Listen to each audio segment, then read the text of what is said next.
welcome to D&D News. How are you doing, people? How's it going? Are you having a good 2018 so far?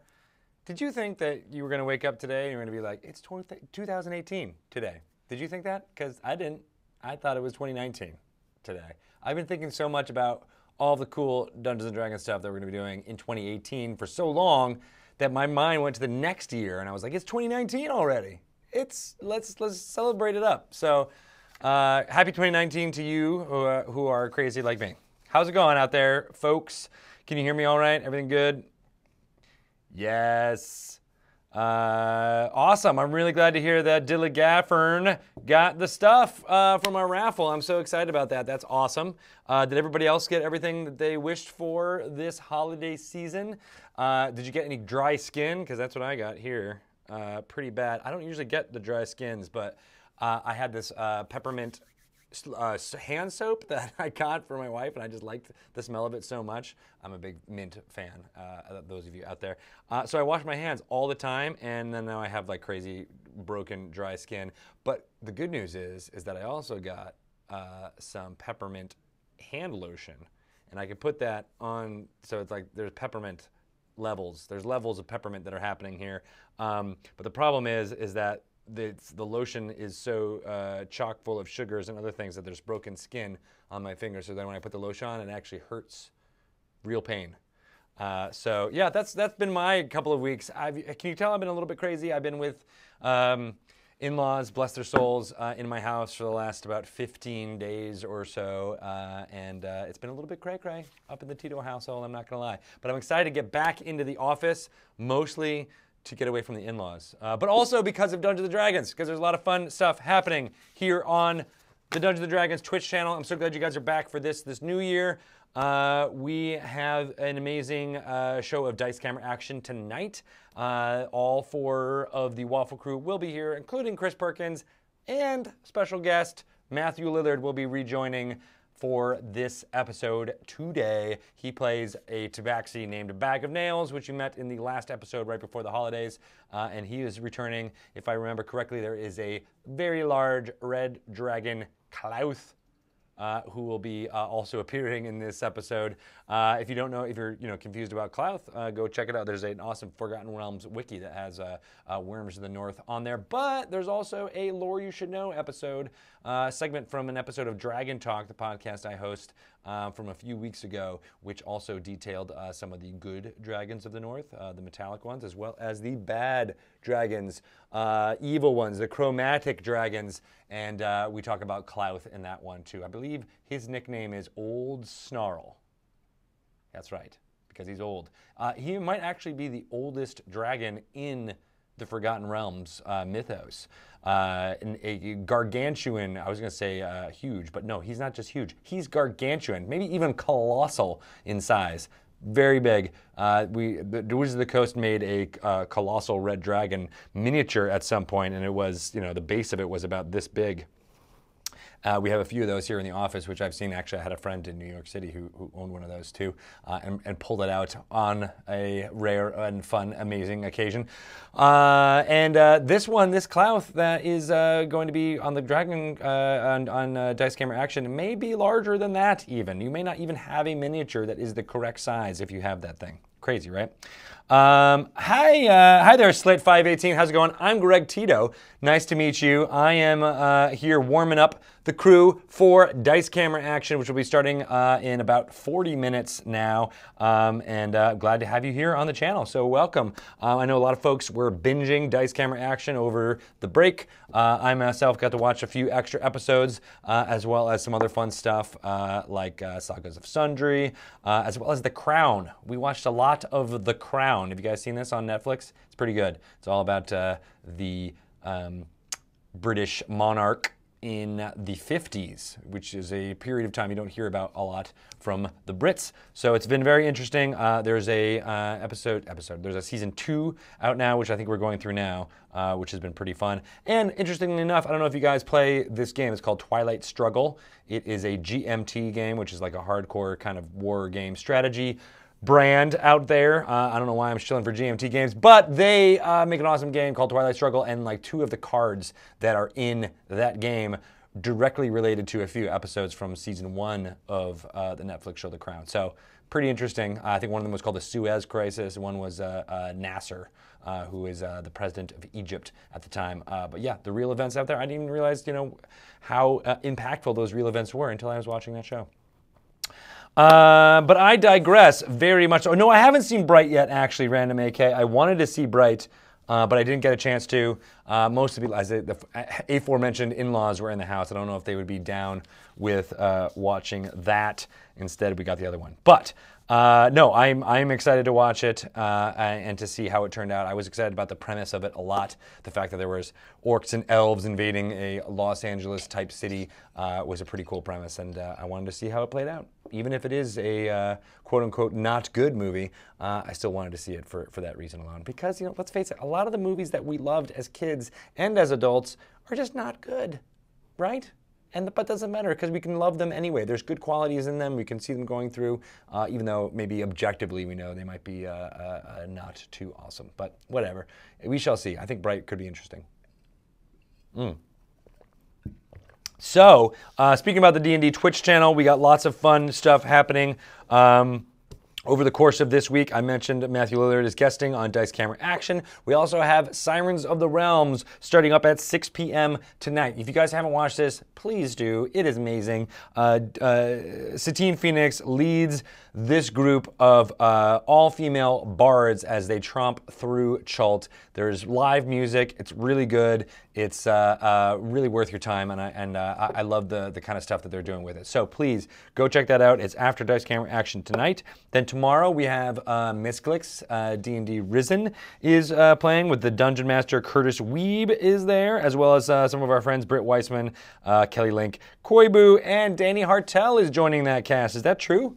I didn't even know that. That's crazy. I don't know. I love Danny. I'm excited to see her joining more of the Dungeons & Dragons playing community because she's been making costumes for a long time. If you saw for example, the Gold Dragon costume from last year's, actually 2 years ago, Acquisitions Incorporated, as well as the Acererak costume that Chris Perkins wore at Acquisitions Incorporated this year. She makes good stuff, and we'll be doing more craft hags coming this year in 2018. That's right, she hosts a show here on the D&D channel in which she is crafting stuff for costumes, as well as using latex, any kind of crafting stuff. So I'm excited about that, and it should be pretty exciting. And you should check her out tomorrow at 4 p.m. Pacific time on Misclick's D&D Risen. Maze Arcana Fury's Fate is also going to be tomorrow at 6 p.m. That is Dungeon Master Rudy Rutenberg with Dodger, Sig Neutron, Kyle Vogt. I don't know if you guys know this with all the stuff that's been going on with The Room, but the Kyle Vogt was in The Room, the original Tommy Wiseau movie. Not in Disaster Artist, sadly, but he was in the original, so it's still worth paying attention to what's going on in Fury's Fate there. He's also a very good crafter of baked goods. That's just the truth. That's just what is true about him. He always brings a good baked good to a Dungeons & Dragons game. So we thank him for that and for being in The Room and living through all that. So on Thursday, we have a couple of really fun partners of ours, Experiment 7, who make the virtual reality game Dungeon Chess. It is a game you wear with your goggles on. You can buy it on Steam.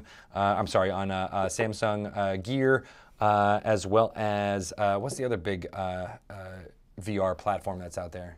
Oculus, yes, it's out on Oculus as well, too. And it's basically like Battle Chess. Remember that old game, the 1980s game Battle Chess, except in VR, and you use Dungeons & Dragons characters as the white and the dark side. Pretty good stuff. They have a standing 1-hour show on Thursdays at 12 noon Pacific time, so go check them out. And then also at 1 p.m., Codename Entertainment will be playing their Idle Champions game in their stream from 1 to 3 p.m. You should also check out, if you haven't already, Idle Champions, which is Twitch Plays Idle Champions. That's right. The entire Twitch community can play the Idle Champions of the Forgotten Realms. It's on twitch.tv/Twitch Plays Idle Champions. If you don't know what Idle Champions is, it's kind of like a clicker idle game is the genre as we call it. You can optimize your team of adventurers as they go out and kill monsters and collect loot, and then you can kind of walk away and they'll continue to do what you tell them to do in real time and collect monster and loot and all that stuff. But what's cool about Twitch Plays is that the whole community is running. It's not just you, it's not just one person. There are commands that you can put into the chat in Twitch that will optimize the party and change it up. It's pretty interesting. I really love it, and you guys should play it all at the same time. You guys should do it. I want you to do it. It's good stuff. Also, on Friday, we won't be having a fireside chat with Nathan Stewart this Friday. He will be doing it next Friday. Had a whole bunch of stuff to get ready for that because he wants to do some fun fan art. He wants to show off some fan-made art from Dice Camera Action and as well as other Dungeons & Dragons stuff. And he also wanted to get some good prizes together to give away to you folks in a raffle. So I suggest you tune in to that next Friday. It won't be this Friday. And then we have our friends Beamdog, as well as Tales from Candlekeep from BCom.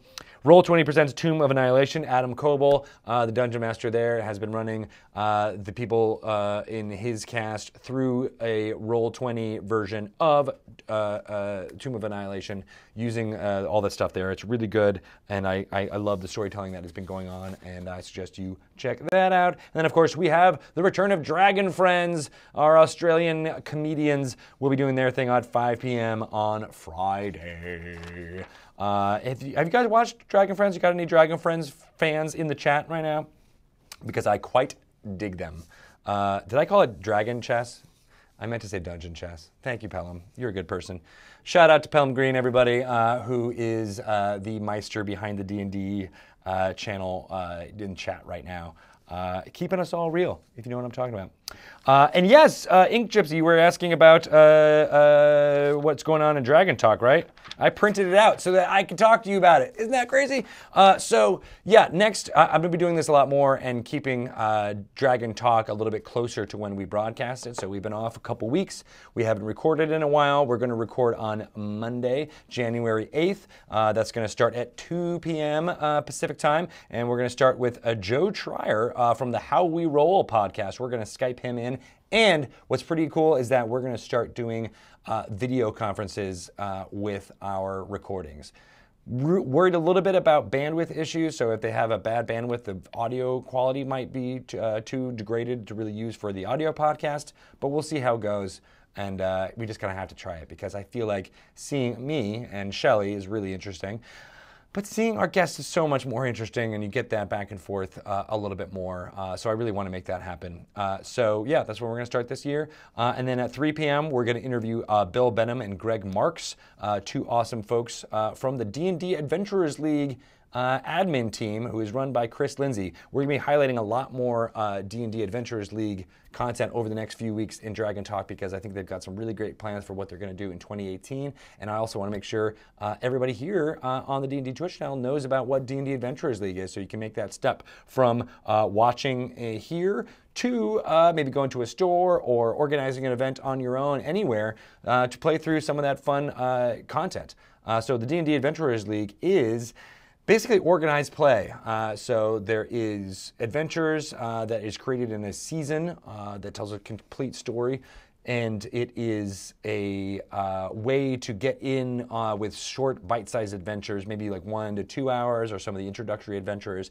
And there are some rules for how you can, which characters you can use and things like that. But in general, you can go take that character and go play with it in any other Adventurers League event anywhere, either at a store, at a convention, and continue with that character, and it's pretty cool. I don't know, I really like the way that it makes it feel. It's almost like the blending of a TRPG with an MMO type thing, where you can go and take that character into any community and be a big part of it and follow the same rules and the same content that everyone else is going through at the same time.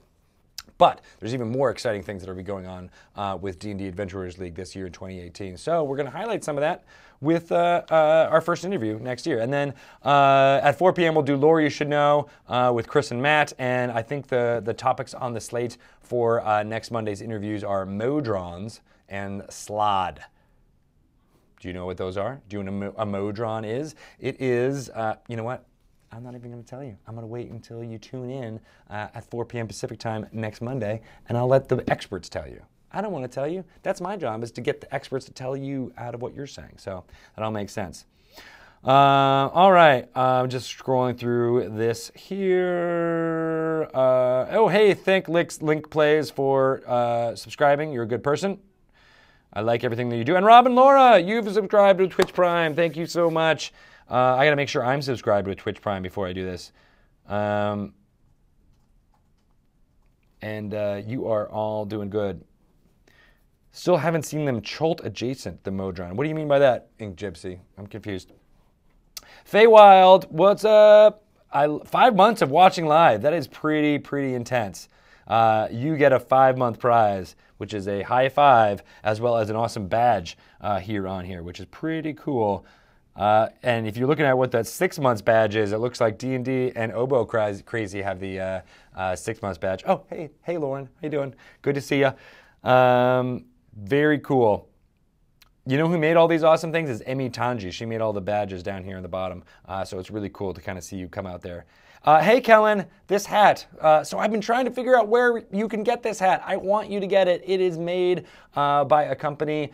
Oh, I forget what they're called. BioWorld. They're called BioWorld. We have an agreement with them, but they have to figure out where their retailers are. So you might see some BioWorld D&D merchandise in, say, Box Lunch, which is a store in malls, things like that. There's also some in, oh God, what's the name of that one that we used to call it the Vampire Store when I was growing up? Hot Topic. You know what I was talking about, Pelham, right? Yeah, the Vampire Store. You can pick up some D&D stuff in there. I also saw a bunch of people on the Twitters over the holiday break said that you can get some Dungeons & Dragons t-shirts at Target. So that's crazy and new to me. Go to your local Target if you're looking into something like that. It probably came from the original company, which I'm forgetting. No, BioWorld. Yeah, so you should go check that out. But I have been looking for ways to find this hat for you. I'm not sure exactly where it is. As soon as I know, I will let you know. You should follow me on Twitter. That might be the best and easiest way to do that. But also on Instagram, I'll be taking lots of pictures. Speaking of Instagram, I've been doing this fun thing. So this is an old D&D adventure module from back in the day, 1983. This was published by TSR. And we found a whole bunch of these, a whole bunch of boxes, and we had them all categorized. And, you know, as being the stewards of Dungeons & Dragons now, we have shelves and shelves and shelves of archived material. But sometimes we have too much archived material. We'll have multiple copies, things like that. So Mike Merles found a whole bunch of that recently, and he said, all right, we don't need any more of these. Feel free to take out what you can. So I took a whole bunch because I found they were really fascinating. I don't know if you're like me, but I got into Dungeons & Dragons kind of late as far as fandom goes. Like, I was, you know, a kid in the 80s, so I read the Dungeon Master's Guide, and I thought it was interesting, and I maybe read Deities and Demigods at my local library, but I never really was like into playing. I didn't have these modules coming out every single day, and it wasn't a subscriber of Dungeon or Dragon magazine. But I was fascinated with it, and so now coming back to it, you know, and being a big part of the D&D community now with 5th edition, it's fun to go back to the earlier stuff and see, like, this is where it came from, where you can trace the roots. So I've been taking pictures of these modules and posting them on my Instagram account, which is Greg_Tito, along with other stuff with my kids and other fun stuff like that. So if you're going to follow me there, please do. I'll be doing some more pictures of and photo essays of these modules. This one is interesting because it's a one-on-one competition module for thieves, which I found very, very interesting. It's got like rules about scoring to see if you get the objectives. There's all of these player maps that you can give out as handouts, which I also thought was really cool. And the player maps were all done by, oh gosh, who was the artist? I was like, oh, I know that artist. Diesel. You might remember him in the older TSR books. He would sometimes sign his D&D illustrations as Diesel. And he made all these player maps, which I just thought they were very cool. Pelham, can people see this? Other camera. Other camera. Yep. There you go. Pretty cool stuff, right? And you can hand these out as handouts, and I think there's clues and stuff. I haven't read, you know, this too completely, but there's clues, visual cues that people can find to maybe look behind things to try to find some more treasures or gems that are hidden. This one is cool because it's got like some symbols in the middle there. I just thought it was a very cool idea to have this one-on-one competition module for Thieves Level 8. Some really fun stuff. It was written by John and Lori Vandergraff, which I also really like that there was a couple that worked on this together and developed this. But yeah, this is how TSR used to hand out stuff. It would be in these like little booklets that would be held in a kind of large folder type thing. And this one also had some cutouts, and you could tell this one was used. Isn't that crazy? They used this one. They actually went through and used these can be like the miniatures or the tabs that you can use in the adventure itself. Or wait, it's right here. You can make little tents, which I think someone should just steal that idea and do that with their own modules, maybe up on the Dungeon Masters Guild. If you want to, hey, print these out and then cut them up, and you can very quickly make standees that you can use in your game that uses your own art, if that is in your wheelhouse, creating art. I love it. So cool, yeah, if you want to find out more about these adventures, I think I already posted this one on Instagram before the holiday break, but I'll be trying to do one of these, not one every day, but at least one or two of these a week on my Instagram account. So yeah, it's late, or early, as the case may be. So go check that out. I also found this fun little book, which just made me crack up a little bit. I was a little bit like, what is Dungeons and Dragons? I don't know. But this book will tell you, and it was written by these three gentlemen from I'm doing it on the wrong side, UK. Those are the three dudes. Apparently they were just John File told me this, 3 dudes that just wrote this book and then it got published and put all over. Very interesting and good stuff. Yeah, I love it.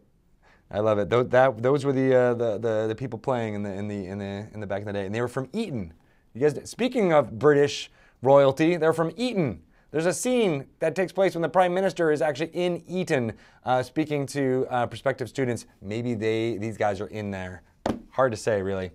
All right, so we got Dice Camera Action coming up in just a few minutes. Some fun stuff will be coming, as I said, in 2018. For those of you who are joining just now, I can't tell you too much, but there's going to be some really exciting stuff. There'll be some Dungeons and Dragons merch. There'll be amazing stories that will be coming out this year. But also, we really want to come up with some Dice Camera Action swag / merchandise. So if you guys have any ideas for that, please let me know. I'm on Twitter, at Greg Tito.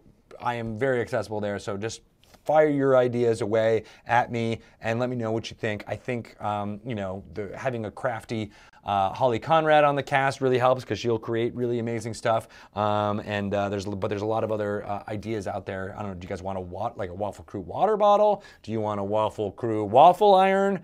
How about like a syrup bottle? Maybe we'll talk to Aunt Jemima and we'll make like an Evelyn syrup bottle. Oh my God, that's an amazing idea. What do you think, Pelham? I like it. We're totally going to do it. Wallets. That's a great idea. I have that. There's one wallet that the Buyer World Match merch company made that has the metal ampersand on it, which I thought was a bit dangerous. Like you might sit on it and you puncture yourself. You might have some fire going in there. Who knows? A Waffle Crew waffle iron, exactly, right? Wouldn't that be amazing? It would be really good. Waffles, the Owl Bear merchandise. I would love to do that, Akeisha. That's a great idea. Thank you, EP Doublery, for subscribing. You're a good person. But please let me know. There's lots of fun stuff that we could do, and we're going to be doing more and more fun stuff with the Waffle Crew this year. So I'm excited about it. I think they've been telling some really great stories, and we can't wait. So what else, what do you guys, I got like 5 minutes here, I think, before I want to sign off and give Chris time to get his books and everything ready to go. So what else do you guys want to talk about this year? People always talk about whatever resolutions they do for this New Year's, but I've never really been one for that. I thought the gym would be pretty full today, but luckily it wasn't, so I was able to get a workout in. Usually I'm begrudgingly being like, people working out, why are you so fit? You're getting in the way of my normal workouts, but it hasn't been too bad. Are you guys going to be resolving to play a lot more Dungeons & Dragons this year? Huh? Think that might be happening? I don't know. There could be. Oh, that's a good point. KP Pasa. If we make merch of waffles, then Perkins, he can't kill it. It's true. It won't happen. That's a very good point. Owlbear temporary tattoos is a fantastic idea. What do you think, Trevor?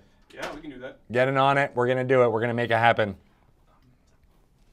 All right, guys. Well, you are all amazing folks, and I want to give Chris Perkins time to get set up. I see Pro Jared is here in the house. I don't know if you can hear me or not. Hi, Jared. I don't know if you can even see me. I think we might have turned the mic off for that reason, but they're getting set up and getting ready in here, and so we should too. Oh wait, Fuzzbox said a seafaring game. That sounds pretty exciting, Fuzzbox. I really like that. I've always wanted to do that. I really had a good time with, gosh, what was it after Age of Worms? There was a campaign that Paizo did back when they were still doing the Dragon magazine. They started in Sasserine and they went to the Isle of Dread. Do you guys remember what that campaign was called? I did that, and I really wanted to go back and do it again. And do it right. Savage Tide, yes, thank you. Furry Blue Elf, you get the prize. I still have the Savage Tide Player's Companion that came along with that, which was pretty fun. But that really wet my whistle for a seafaring campaign, and I want to do it again sometime. But Mr. Perkins is here, so I'm going to vacate this seat. You guys are fantastic. I'm looking forward to more 2018 happenings for the Waffle Crew and everyone else. We're going to get started here in just about 15 minutes, so I look forward to watching it along with the rest of you guys. See you guys next week, and if you want to tune in to Dragon Talk next Monday, please do so. We'll be starting at 2 p.m. Pacific time, and we're doing some fun lore at 4 p.m. Pacific time, so look for that. All right, you guys are awesome. We'll see you soon. Bye.